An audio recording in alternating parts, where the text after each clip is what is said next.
اور فرمایا لیک میں گوید ہر دمے شکریہ بے زباں چو گلستان خوش خزاب۔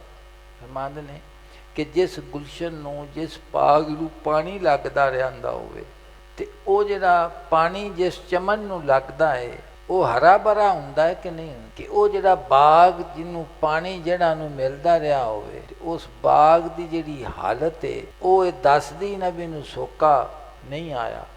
فرماندے نے کہ اے تو وینا پیا ہے کہ سوکا نہیں آیا، لیکن جڑی ان دی حالت ہے نا او کہ زبان کال دے نال نہیں، او زبان حال دے نال شکر ادا پیا کر۔ کندا شکر ادا پیا کردا ہے؟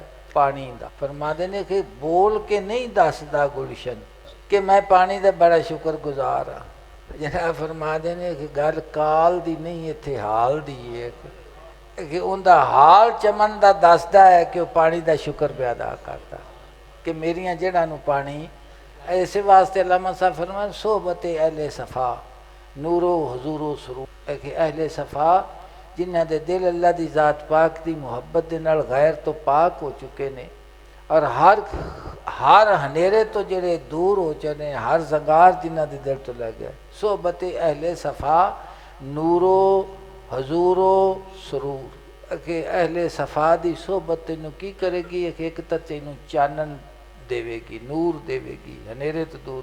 اللہ پاک نے فرمایا اللہ ولی الذین آمنوا یخرجهم من الظلمات، اللہ پاک نے فرمایا الف لام را کتاب انزلناہ الیک، اے محبوب اسا تانوں کتاب نے عطا فرمائی نازل کرنی، کیوں؟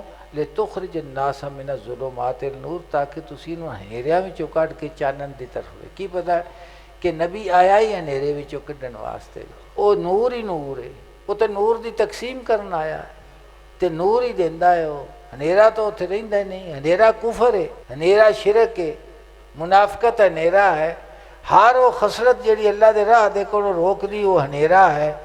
تے اللہ پاک نے فرمایا محبوب اسا تانوں قرآن پاک اس واسطے نازل فرمایا ہے کہ تسی انہاں نوں ہنیرے چوں کڈ کے نور دی دنیا چ لے جانا۔ اللہ حضرت فرماتے ہیں چمک تجھ سے پاتے ہیں سب پانے والے، میرا دل بھی چمکا دے۔ اللہ پاک نے یہ قرآن پاک دا مضمون ہے۔ تو رومی فرمانے لیک میں گوید ہر دمے شکریاب، کہ ہر لحظہ کہ پانی دا وہ ہر ساہ دے نال شکر ادا کردا ہے۔ کس طرح؟ بے زبان چو گلستان خوش خصاب، بغیر زبان تو جویں خوش رنگ چمن دی طرح آکھے۔ فرماندے نے صحبت اہل صفا نور و حضور و سرور، اہل صفا دی صحبت تینوں کی کرے گی؟ فرمایا تینوں چانن دے گی۔ حضور فرماندے نے دوری نہیں تینوں حاضر کرے گی، ہر ویلے حاضر رہے گا، حاضر ناظر دا مسئلہ۔ نور و حضور و سرور، فرماندے نے ایک غمی نہ آوے گی، خوش رہے گا۔ صحابہ کرام دا ذکر میرے رب نے ذکر کر کے فرمایا یہ لوگ نے جڑے خوشی دے نال سارا کچھ نہ قبول کی۔ اسیاں نے آدمی مکلف ہے، تکلیف دیتا گیا۔ رومی فرماندے نے عبادت تے تکلیف نہیں، کہ جویں مست اٹھ وزن چکدا ہے تے نال نعرے ماردا ہے۔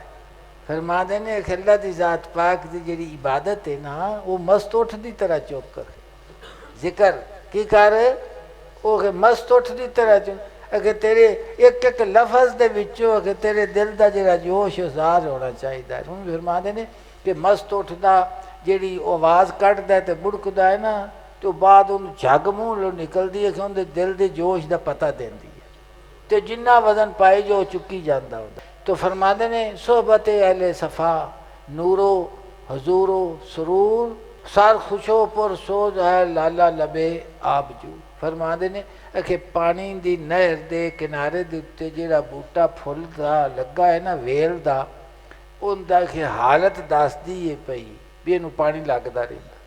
رومی فرماندے نے کہ حضور صلی اللہ علیہ وسلم نے جو کرم اکھے تیرے اتے کیتا ہے نا، خوشی منایا کر تے اس کرم دا کی کیتا کر؟ شکر ادا کیتا کر۔ تو شکر ادا کرن دی بجائے کہ تینوں قرب خدا بندی حضور دے وسیلے دے نال حاصل ہویا ہے، تو اینوں دوجے پاسے لے کے ٹر پیا۔